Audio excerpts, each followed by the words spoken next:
आपको पता है कि आपके दो खाते हैं। एक बैंक में है और दूसरा ईश्वर के पास। बैंक वाला खाता कभी भी खाली हो सकता है, उसमें धन समाप्त हो सकता है, उसमें वृद्धि भी हो सकती है। लेकिन जो खाता ईश्वर के पास है ना, उसमें हिसाब किताब में कभी गलती नहीं होगी। जो भी आपके अच्छे कर्म हैं वो ब्याज सहित आपको मिलेंगे, और जो बुरे कर्म हैं वो भी ब्याज सहित आपको मिलेंगे। उसके प्रारब्ध भी आपको काटने पड़ेंगे। इसलिए हमेशा कोशिश कीजिए, जो खाता ईश्वर के पास है उसमें सिर्फ अच्छे कर्म जमा हो। एक छोटा सा प्रसंग सुनाता हूं आपको, बड़े ध्यान से सुनिएगा। छोटा सा है, बहुत अद्भुत है। आपको पता लगेगा कि आपके कर्म करते क्या हैं। हरे कृष्ण दोस्तों, मैं हूं अनुज शर्मा। झारखंड रांची के रहने वाले दीपक कुमार विक्की ने यह प्रसंग भेजा है। वो बताते हैं कि यह प्रसंग मेरे दादाजी मुझे सुनाते थे। बहुत प्राचीन बात है, करीबन करीबन 30 साल पहले की। एक पति पत्नी किसी काम से जा रहे थे, अपनी गाड़ी में थे। रास्ते में गाड़ी खराब हो गई। जहां गाड़ी खराब हुई वो जंगल का रास्ता था।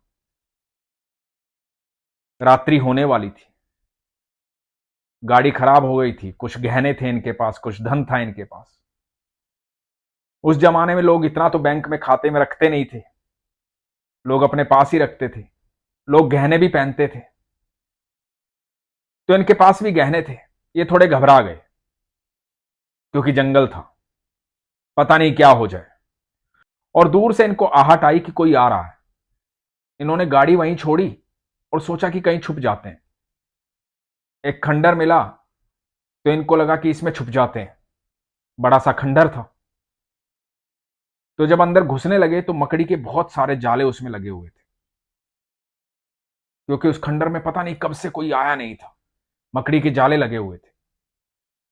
तो पति ने वहां से एक लकड़ी उठाई, जो पेड़ की लकड़ियां होती हैं, डंडे होते हैं कटे हुए, वो लकड़ी उठाई और जाले तोड़ने के लिए आगे बढ़े। तो पत्नी ने रोक दिया।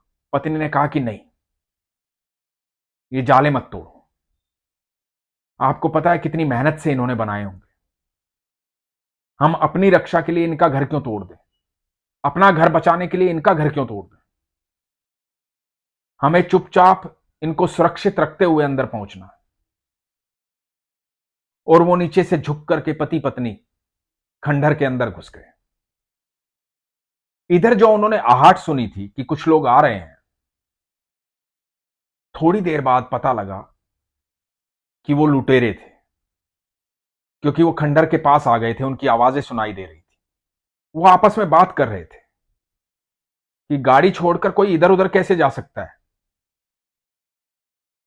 यहीं कहीं होंगे, यहीं कहीं छुपे होंगे, बहुत पैसा होगा उनके पास, धन होगा, इसीलिए छुपे हैं। नहीं तो कोई गाड़ी छोड़ के थोड़ी जाएगा। तो एक ने कहा कि शायद इस खंडर में छुपे हों, आओ ढूंढते हैं। तो जब वो अंदर घुसने लगे तो दूसरे ने कहा कि नहीं, इसमें कोई नहीं गया होगा। तो पहले ने कहा कि क्यों कोई नहीं गया होगा? बोले इसके अंदर कोई गया होता तो ये जो मकड़ी के इतने बड़े बड़े जाले लगे हुए, ये टूटे हुए होते। एक भी जाला टूटा हुआ नहीं है, अंदर जाने का रास्ता ही नहीं है। पहले इन्हें तोड़ना पड़ेगा, फिर अंदर जाना पड़ेगा। तो इसके अंदर कोई नहीं है, कहीं और देखते हैं। और थोड़ी देर बाद वो लुटेरे चले गए। जब वो लुटेरे चले गए तो ये पति पत्नी बाहर आए। इस प्रसंग का मतलब ये है कि इनका जो कर्म था, कर्म ये था कि इन्होंने मकड़ियों के जाले को बचाया था, उनके घर को बचाया था, उनकी रक्षा की थी। पत्नी ने कहा था कि नहीं, इनका घर मत तोड़ो, इनका घर नहीं तोड़ेंगे अपना घर बचाने के लिए। और वो कर्म जो था, उसी कर्म का फल तुरंत मिल गया। ये भी बच गए। मकड़ियों ने भी तुरंत जवाब दिया कि तुमने हमें बचाया है, हम तुम्हें बचाते। ये तो एक प्रसंग है, लेकिन सच यही है। आप यकीन मानना, जब भी आप किसी की मदद करते हैं, बिना चाह के मदद कीजिए। जब भी मदद कर पाए, किसी की भी मदद कीजिए। आपके वो कर्म जो हैं, वो ईश्वर के खाते में जुड़ते जा रहे हैं और उनका फल आपको उस समय मिलेगा जिस समय आपको सच में ऐसा लग रहा होगा कि अब मैं फंस गया हूं, यहां बच नहीं सकता, और उस मुसीबत से आपको ऐसे बचा करके निकाल लिया जाएगा, क्योंकि आपने इतने अच्छे कर्म अपने खाते में जमा कर रखे हैं कि कोई भी मुसीबत, कोई भी दुख, कोई भी परेशानी आप तक नहीं पहुंच पाएगी। आपके अच्छे कर्म, आपका ईश्वर पर विश्वास आपके चारों तरफ एक अदृश्य घेरा बनाता है, एक सुरक्षा घेरा जो आपको सुरक्षित रखता है। जितनी भी नकारात्मक ऊर्जाएं आपकी तरफ आती हैं, उस सुरक्षा घेरे से टकराकर वापस चली जाती है। कोई भी डर, कोई भी भय, कोई भी परेशानी, कोई भी दुख, कोई भी मुसीबत आप तक नहीं पहुंच सकती। इसलिए हमेशा अपने कर्मों पर ध्यान दीजिए। मैं हमेशा कहता हूं, जब आपकी मूलभूत आवश्यकताएं पूरी हो जाएं, तो दूसरों की मूलभूत आवश्यकताएं पूरी करने में उनकी मदद कीजिए। आपका किया गया कोई भी कर्म निष्फल नहीं होगा। आने वाले समय में आपको अपने आप पता लग जाएगा कि आप किस मुसीबत से बच गए हैं। हमारे जीवन में बहुत सारी ऐसी घटनाएं होती हैं जहां हमें चुपचाप दुख से निकाल लिया जाता है। कोई अचानक से आ जाता है हमारी मदद करने के लिए, कोई अचानक से हमसे मिल जाता है।